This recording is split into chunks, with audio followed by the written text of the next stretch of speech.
बिस्मिल्लाहिर्रहमानिर्रहीम।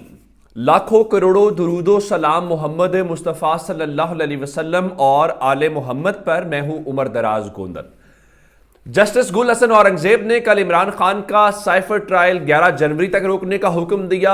आज दिन चढ़ते ही उन्होंने एक और खड़ा कर दिया। अब मुझे नहीं मालूम कि नवाज शरीफ, शहबाज शरीफ, फजलुर रहमान, मरियम नवाज, राना सनाउल्लाह या जितने भी उनके मुखालफीन हैं इमरान खान के, वो अब क्या इल्ज़ाम लगाएंगे कि इमरान खान के हक में जो फैसला आया है और रास्ता क्लियर होता हुआ दिखाई दे रहा है, तो क्या इसके ऊपर भी शोर मचाएंगे और इस्लामाबाद हाई कोर्ट के जस्टिस मियां गुल हसन औरंगजेब साहब के ऊपर भी कोई इल्ज़ाम लगाया जाएगा और बताया जाएगा कि वो भी तहरीक इंसाफ के किसी फलां रहनुमा के रिश्तेदार हैं, तो वो रिश्तेदारी निभा रहे हैं बजाय इसके इंसाफ करे। आज क्या हुआ है? कल बैरिस्टर गौहर ने एक दरखास्त रखी अदालत के सामने। उन्होंने कहा 700 से ज़ायद उम्मीदवार हैं मुल्क भर में जो कौमी असम्बली के हैं, मुख्तलिफ सूबाई असम्बलियों के हैं। हम उनके ऊपर मुशावरत करना चाहते हैं और इमरान खान से मुशावरत करना चाहते हैं। तो कल इस हवाले से जस्टिस मियां गुल हसन औरंगजेब ने किया क्या कि उन्होंने नोटिस जारी कर दिया सुपरडेंट अडयाला जेल को और कहा कि जो उनके मजाज अफसर हैं वो आएँ और अपना मौक़िफ़ पेश करें। अब इस सिलसिले में आज अदालत ने समाअत की और समाअत करने के बाद अदालत ने इस सिलसिले में बड़े सख्त किस्म के रिमार्क्स दिए हैं। एक तो उन्होंने जो निगरान हुकूमत है उसके किरदार के ऊपर सवाल उठाया है। दूसरा लुब्बे लुबाब यह है कि उन्होंने इमरान खान के साथ मुशावरत करने के लिए जो मौजूदा चेयरमैन पीटीआई हैं बैरिस्टर गौहर अली खान, उनको अडयाला जेल में जाकर इमरान खान से मुशावरत करने की इजाज़त दे दी है। लेकिन जो उनके रिमार्क्स हैं वो बहुत ही इंपॉर्टेंट है, मैं आपके सामने वो रख देता हूं। उन्होंने कहा कि नए और पुराने चेयरमैन पीटीआई के दरमियान टिकटों के मामले के ऊपर मुशावरत बुनियादी हक है। क्या सुप्रीम कोर्ट से आने वाला इजाफी नोट आपके लिए काफी नहीं था? सुप्रीम कोर्ट के बाद क्या मुझसे भी अपने खिलाफ नोट लिखवाना चाहते हैं? एडवोकेट जनरल और एडिशनल अटॉर्नी जनरल ऑफिस निगरान हुकूमत की नुमाइंदगी कर रहे हैं और उनको गैर जानिबदार होना चाहिए। निगरान हुकूमत के जेरे निगरानी खौफनाक निज़ाम चल रहा है कि इंतखाबी मुशावरत की इजाज़त भी नहीं है। निगरान हुकूमत क्या इंतखाबात को डीरेल करना चाहती है? अब जस्टिस मियां गुल हसन औरंगजेब तो निगरान हुकूमत के किरदार के ऊपर सवाल उठाते हुए उनसे पूछ रहे हैं कि क्या वो इंतखाबी अमल को डीरेल करना चाहते हैं। लेकिन सुप्रीम कोर्ट जो है वो शायद उसके साथ वो पाकिस्तान तहरीक इंसाफ के ऊपर ये सवाल उठाते हैं और अगर यही दरख्वास्त शायद वहाँ पे जाती तो तहरीक इंसाफ को जो रगड़ा है वो लग जाता। अब निगरान हुकूमत की गैर जानिबदारी के ऊपर सवालात बार बार उठ रहे हैं, लेकिन जाहिर है कि उनके ऊपर बहुत तगड़ा हाथ है। अब ये तो हो गया पहले नंबर के ऊपर कि इमरान खान अब तहरीक इंसाफ के टिकट फाइनल कर सकेंगे, क्योंकि मसला ये था कि जब ये लोग कोई इवन पेपर लेके जाते थे तो वो सिक्योरिटी का बहाना बना के, कोई और बहाना बना के अंदर कोई कागज़ तक ले जाने की इजाज़त नहीं थी कि वो लेके जाएं, चलें कि ये लिस्टें हैं, खान साहब के नहीं इसको रखना है, इसको टिकट देना है, इसको टिकट नहीं देना। तो अब चूंकि उनको मुशावरत के लिए इस्लामाबाद हाई कोर्ट ने इजाज़त दे दी है, तो अब उम्मीद है कि वो अपनी लिस्टें, अपने उम्मीदवारों के क्रेडेंशियल्स, जो भी उनके साथ प्रोफाइलिंग उनकी है वो लेके जाएंगे और उसके बाद इमरान खान फाइनल करेंगे और पाकिस्तान तहरीक इंसाफ जो है वो मुकर्ररा वक्त से पहले उसका ऐलान कर देगी कि हमारे ये उम्मीदवार हैं जो मुख्तलिफ हलकों से इलेक्शंस लड़ना चाहते हैं। अच्छा, दूसरे नंबर के ऊपर चल के आज जस्टिस बाबर सत्तार भी बिल्कुल पीछे नहीं रहे और जस्टिस बाबर सत्तार ने आज बहुत तगड़ा फैसला दिया। आपको याद होगा शाहनाना गुलजार और शहरयार अफरीदी के मामले के अंदर उस वक्त भी उन्होंने डीसी और जो एसएसपी ऑपरेशन उन सब के खिलाफ तौहीन अदालत की कार्रवाई का आगाज कर रखा है। तो सवाल सिर्फ ये था कि क्या जो डीसी इस्लामाबाद है वो 3 MPU का ऑर्डर जारी करने का इख्तियार रखता है या नहीं रखता, ये बड़ा बुनियादी सा सवाल था।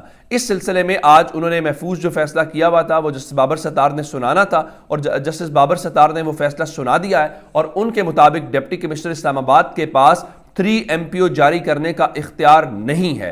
ये एक बहुत बड़ा फैसला है। देखिए, जो बहरान होते हैं ना, उस बहरान में कुछ बहुत सारी अच्छी बातें भी आती हैं, जैसे इन्होंने बेतहाशा MPOs के ऑर्डर जारी किए। तो आज ये तय हो गया कि इस्लामाबाद के डीसी के पास 3 MPO का ऑर्डर नहीं है और ये पाकिस्तान के अंदर एक बाकायदा डिबेट है اور لوگوں کی رائے ہے کہ دیکھیں یہ جو 3 MPOs کا قانون ہے یہ کالا قانون ہے، یہ اس وقت کی جو استعماری طاقتیں تھی، سامراجی طاقتیں تھی، یہ ان کا بنایا ہوا تھا، اس کو ختم ہونا چاہیے۔ یہ ڈیبیٹ شروع ہو گئی ہے، مثال کے طور کے اوپر عمران خان کی حکومت آتی ہے تو یہ اس میں ڈیبیٹ ہونی چاہیے کہ یہ 3 MPO کا جو آرڈر ہے اگر اسی طرح سے چلتا رہا تو پھر تو کام نہیں بنے گا۔ اندازہ کریں کہ کیا صورتحال ہے۔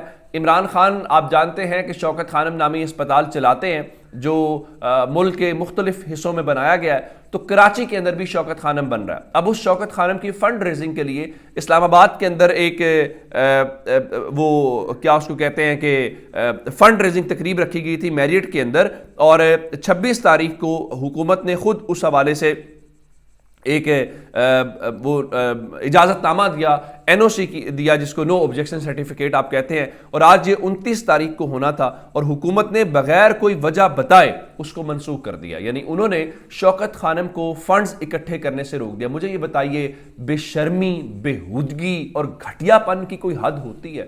یعنی آپ عمران خان سے سیاسی مقابلہ کریں۔ میں آپ کو حلفاً یہ بات کہہ رہا ہوں کہ رات میں کسی جگہ بیٹھا ہوا تھا، وہاں پہ مجھے ایک شخص ملا، اس نے کہا کہ جناب میری والدہ کا شوکت خان، اس نے تعریفیں کی، اس نے کہا جناب میری والدہ کینسر کے مریضہ تھیں اور وہ وہاں پہ ایڈمٹ ہو گئی اور مجھے ان کا آپ گھر چلے جائیں، ان کا بہترین قسم کی سہولیات، اور ان کا میں گھر میں سوتا تھا اور شوکت خانم والے میری ماں کا جو ہے وہ علاج کرتے تھے اور میری ماں کو دوسری زندگی ملی۔ چلیں آپ کم از کم کسی چیز کو تو سیاست سے پاک رہنے دیں۔ کیا ضروری ہے کہ ہم ہر چیز کے اندر وہ اپنا نیچ پن، اپنی کم ظرفی دکھائیں کہ ہم اتنے چھوٹے لوگ ہیں؟ لیکن پاکستان کے اندر یہ سب ہمیں ہوتا ہوا جو ہے وہ دکھائی دیتا ہے۔ اچھا ایک اور بات جو ہے، اب عمران خان کو تو اس سلسلے میں آج لوگ جو ہیں وہ سوشل میڈیا کے اوپر کہہ رہے ہیں کہ جناب دیکھیں آپ اگر اجازت نہیں دی جا رہی تو آپ ایک میسج کریں اور میسج کر کے شوکت خانم کو 20 روپے آپ ڈونیٹ کر دیں یا ان کی ویب سائٹ کے اوپر جا کے کریں تاکہ ان کو جواب ملے کہ اس وجہ سے اسپتال کی فنڈنگ جو ہے وہ نہیں رکنی چاہیے۔ اچھا دوسرا، آج پاکستان کے اندر مسلسل دوسرا دن ہے کہ ہماری سپریم کورٹ بند ہے۔ اس کی وجہ یہ ہے، گزشتہ روز بھی بتایا گیا جی جسٹس طارق مسعود صاحب جو ہیں اور جو جسٹس اطہر من اللہ صاحب ہیں وہ اویلیبل نہیں ہیں، تو اس لیے کل بھی تمام جو کیسز ہیں وہ ڈی لسٹ کر دیے گئے اور کل بھی بتایا گیا جی وہ نہیں ہوگا، اور آج 29 تاریخ کو بھی تمام تر جو کاز لسٹ ہے اس کو منسوخ کر دیا گیا ہے، اور آج بھی سپریم کورٹ آف پاکستان کے اندر کسی قسم کی کوئی سماعت جو ہے وہ نہیں ہوگی۔ اب سوال یہ پیدا ہوتا ہے کہ ہمارے جو معزز شخصیات ہیں، معزز جج صاحبان ہیں، وہ ظاہر ہے تنخواہیں قوم کے خزانے سے لیتے ہیں، اور تنخواہیں کوئی ہزاروں میں نہیں، لاکھوں میں ایک جج کی تنخواہ ہوتی ہے، اور آپ 17 کو کریں گے تو کروڑوں میں بات جو ہے وہ چلی جائے گی۔ اب یہاں پہ سوال یہ پیدا ہوتا ہے کہ اگر اس طرح سے باقی ادارے بند ہو جائیں تو ہم کیا کریں گے؟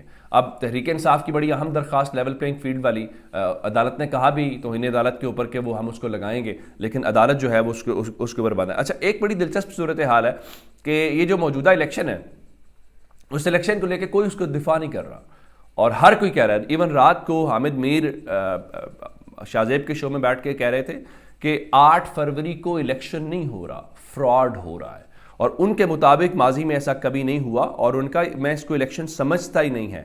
جب یہ الیکشن نہیں ہے تو پھر اس کے اوپر تجزیہ کر کے وقت بھی ضائع کرنے والی بات ہے۔ یہ بات درست ہے، یہ الیکشن نہیں ہے، یہ فراڈ ہے، اور یہ قوم کے منہ کے اوپر الیکشن یوں جو ہے وہ مارا جا رہا ہے۔ اپنا بہت سارا خیال رکھیے گا، خدا حافظ۔